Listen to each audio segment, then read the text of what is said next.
Vous votez contre nous, vous couchez avec nous. Vous votez contre nous, vous couchez avec nous. Alors on est devant le Sénat qui est juste là derrière, donc c'est la deuxième lecture de la proposition de loi. Je suis sociologue, politologue, j'ai écrit des livres sur la prostitution dans lesquels j'explique pourquoi la pénalisation du client est une aberration totale. Donc effectivement on peut devenir abolitionniste si on le souhaite, mais le fait de pénaliser la clientèle, donc pénaliser entre guillemets ce métier que tout le monde connaît, que certains ont utilisé aussi, c'est aberrant.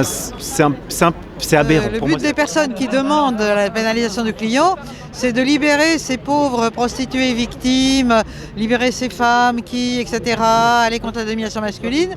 Or, ça va avoir un effet immédiat, c'est que comme ça va plonger le phénomène prostitutionnel dans encore plus de clandestinité, En fait, qui vont institutionnaliser un peu plus l'abolitionnisme comme dogme en France. Cette loi, je sais pas si elle va quand même nous affecter un peu aussi les mecs. Mais voilà, moi c'est plus pour les filles et dans la rue et dans les bois que je suis là, qui vont vraiment le prendre de plein fouet. Je vais beaucoup au Bois de Boulogne, mais pour mon asso, mon asso de santé.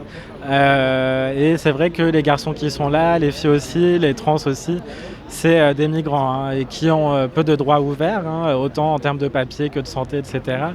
Qui n'ont pas le choix, Mais même là, la police les harcèle. Le gouvernement insiste puisqu'ils introduisent encore un amendement en faveur de la pénalisation. Donc, en dernier recours, l'Assemblée le votera.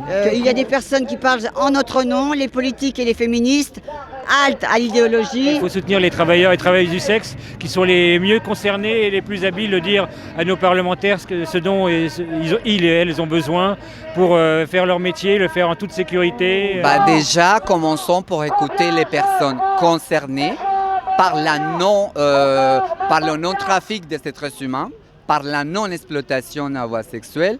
Et après, on va voir si cette loi qui est proposée pour défendre la dignité des êtres humains est bien cadrée ou pas. On est pute, on est fiers, l'OPF, c'est la guerre. Cette loi, elle va plus durement toucher du coup ces personnes-là dans la rue, ces travailleurs-là dans la rue, mais elle va toucher tout le monde. Et au final, c'est pas ça la réponse, on sait très bien.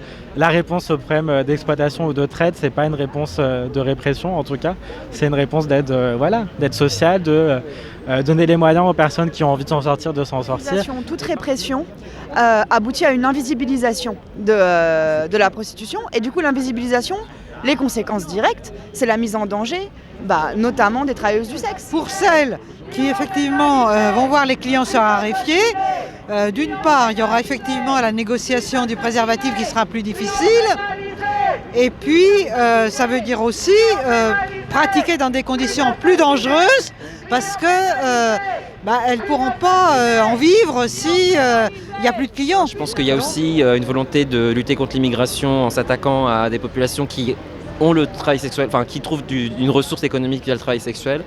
Je pense que c'est aussi une façon de gentrifier les villes, parce que je pense que peut-être qu'il y a beaucoup de les locaux qui trouvent ça intéressant pour essayer d'invisibiliser le travail de rue. Après, il y a un certain féminisme qui en fait est paternaliste, parce que c'est quand même nier à beaucoup de femmes leur capacité de consentir, de pouvoir prendre des décisions par elles-mêmes. Non, les clients sont des amours, ils sont corrects. Et je dis à tous les clients de venir nous voir, ils n'ont pas de honte à venir voir une professionnelle. Les clients ont besoin de nous comme nous on a besoin des clients. Avec nous, vous votez contre nous. Vous couchez. Cette loi, même si elle passe, en fin de compte, ça ne servira à rien.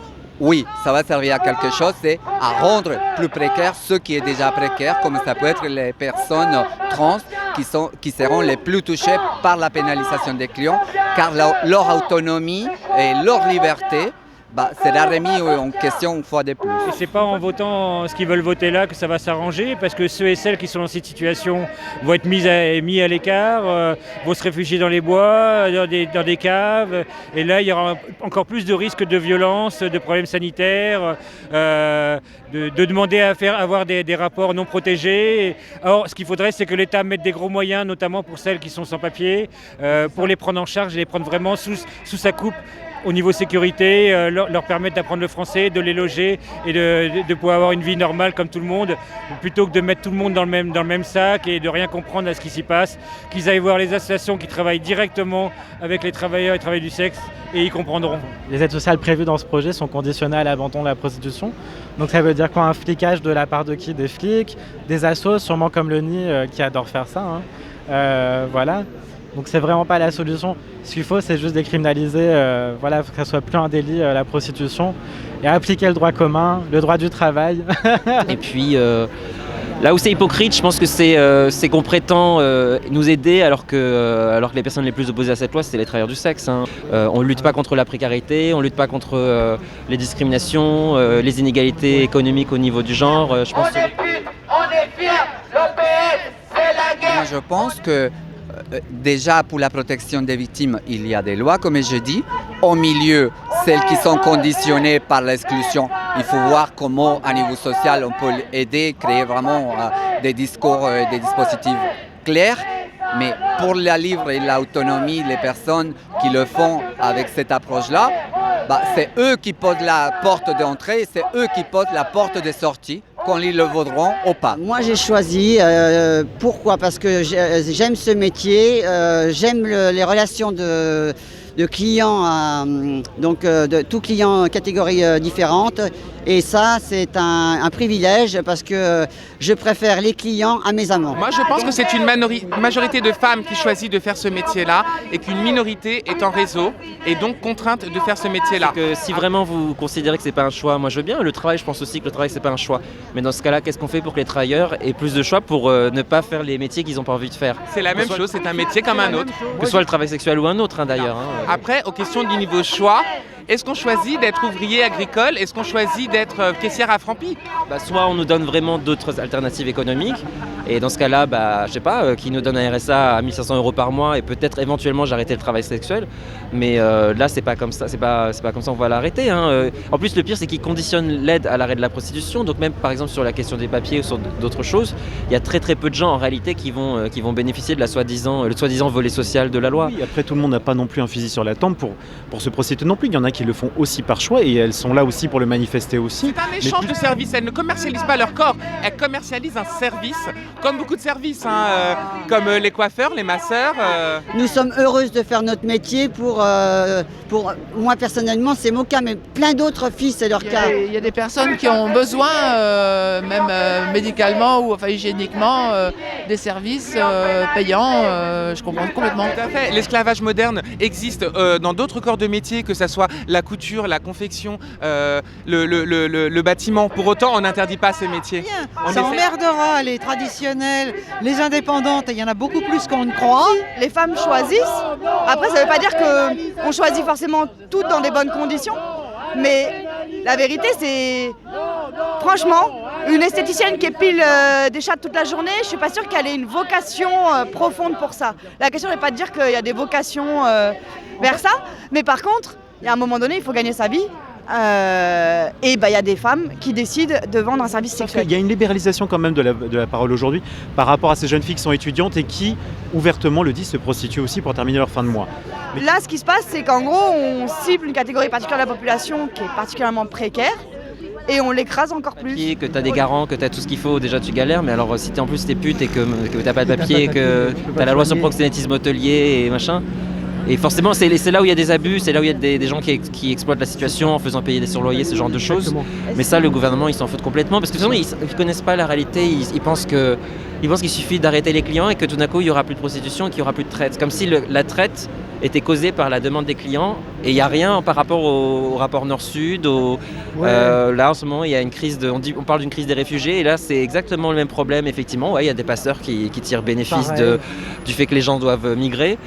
Pour les travailleurs du sexe, c'est la même chose, mais sauf que chez nous, on appelle ça de la traite des êtres humains. La contrainte économique, elle pèse sur toutes les femmes.